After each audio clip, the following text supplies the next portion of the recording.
Okay. So, kung anong mas magandang view na nakikita mo, pwede mong pagbalik ta rin yan. Okay? So, nakita nyo tong parang flip view, tsaka reset main view. So, yung flip view, yung nasa kanan, pwede mong ilipat sa kaliwa. Para yun yung pag-drawingan mo. Kunyari, ito, mas malinaw yung likod. Dito, hindi. Mas kita ko yung likod, di ba? Alam mo na kagad kung ano yung mas mataas, ano yung mas mababa. Pwede mong pagbalik ta rin yan. Okay. Tapos, always start with the top layer. Yung pinakamataas to. Yan. So, draw it. See it. So, F. So, yung mga basic tools and commands, nandun pa rin naman. Yan. Okay. Intindihan? So, huwag nyo nang pansinin na hindi ma-capture ng buo kasi naka-slope or naka-angle yung bubong pababa. So, hindi mo talaga mapapantayan. Kaya huwag mo nang pipilitin yan. So, draw the wall. Tansahin ko muna. Then, lipat ako dito sa kabila. Iaangat ko yan dun. Wala na akong gagamitin na shift button or kung ano-anong shift button sa kanan. You can just click and drag. Okay? Clear? So, kung maayos na, lipat ka ulit. Yan. So, kung mapapansin mo, medyo hindi siya match. Diba? So, medyo maggagawa tayo ng konting adjustment. Pwede naman yan. Click and drag. Konting adjust. And ganun din dito. Yan. So, pwedeng adjust yan. So, kung medyo wala pa rin, pwede mo rin para pumantay ka. Okay? Nakita guys? Klaro? Pwede ka pa rin mag-adjust konti.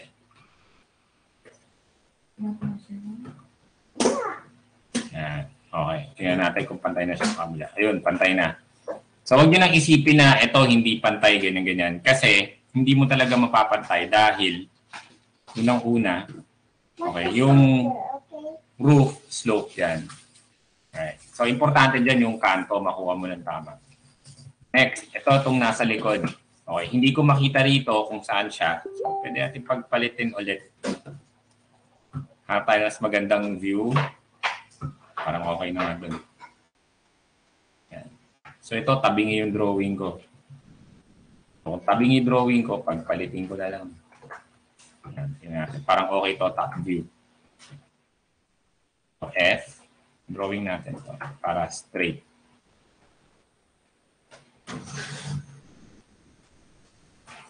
Parang mas straight kasi dito. Ayan. Draw the wall. Hindi natin alam kung saan yung position pa niya. So, ayun, mas pantay nga dito.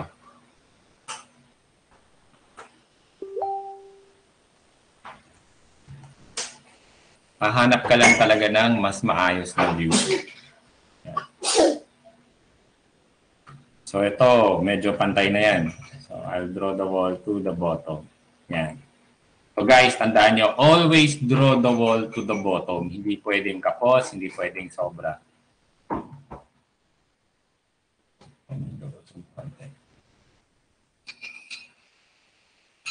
Yan. So, umusog na rin siya.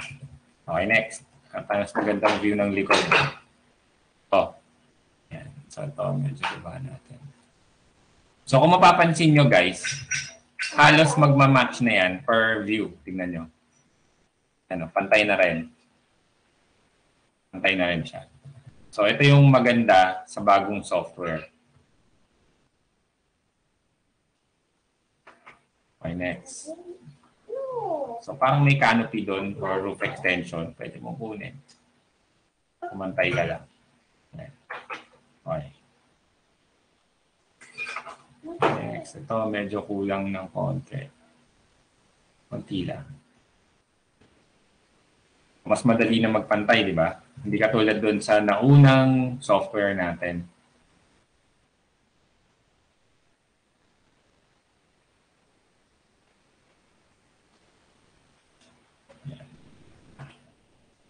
Okay na ba? Yun, pantay na. Okay. So ito, kitang-kita ko yung likod dito, di ba? So, pagpapalitin ko ng view. Alright. So I'll click here, use H. Punta doon. Saan siya intersecting.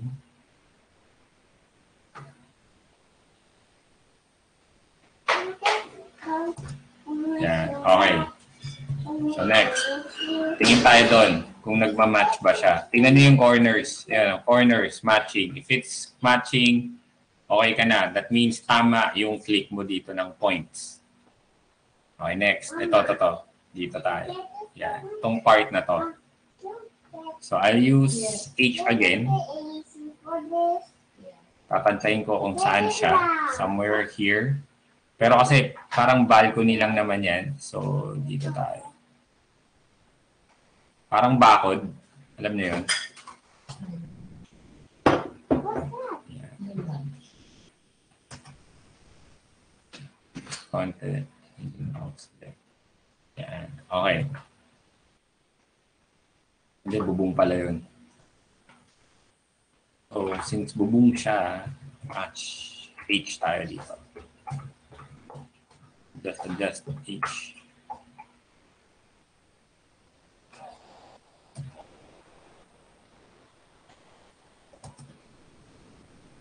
Medyo adjust tayo ng konti.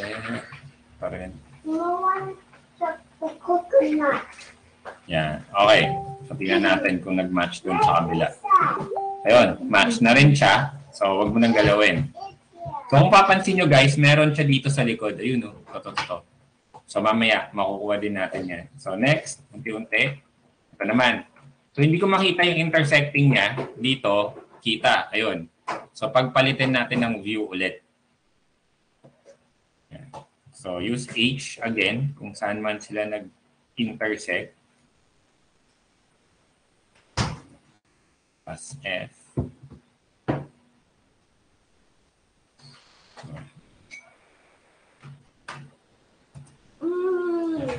Okay. So, tingnan natin kung pumasok. Medyo adjust.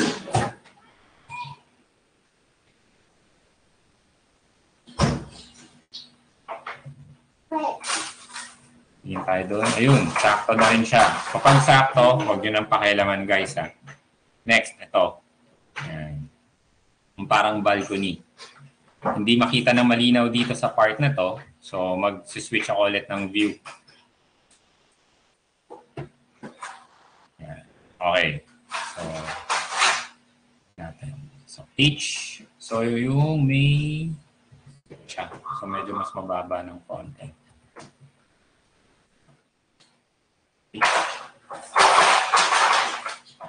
Yung railings, hindi ko isasama guys ha. Railings naman yun. So, hindi talaga kasama yun. F. Ito. Kulang ng konti.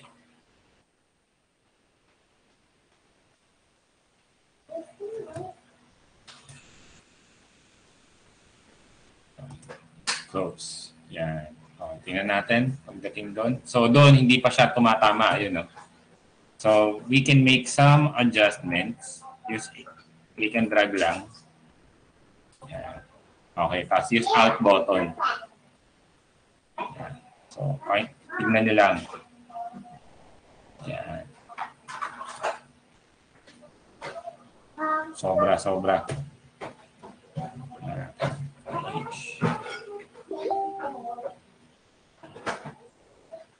So,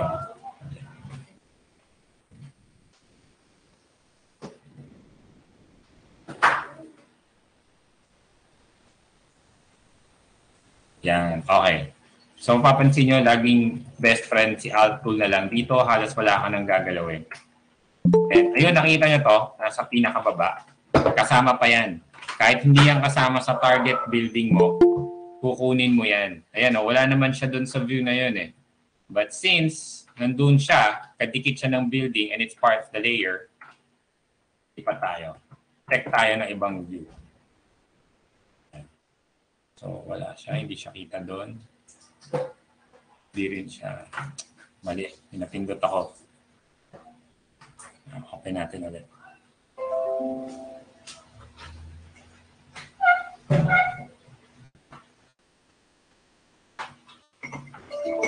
So, pagka may mali kang nagagawa, guys, nag-e-error siya. So, hata na ibang view na mas malinaw.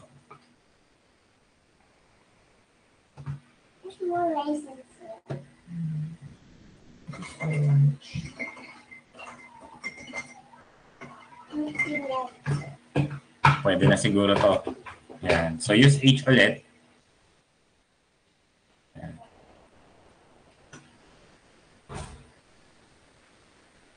F. Yan. So, yun, hindi nagmamatch. Oh. So, use Alt button para gumalaw yan. Yan. Adjust.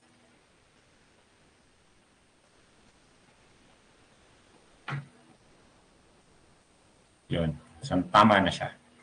Sundan, pin. Then, last step, group. Yan. Hindi mo na kailangan mag-confirm per, ano tawag dito, per view. Hindi mo na kailangan i-confirm yan. Yan. So, wala na. Okay na yan. So, normally, kapag na-match mo na ang isang view, isang panel dito, sunod-sunod na yan. Okay? Tapos, all good, submit.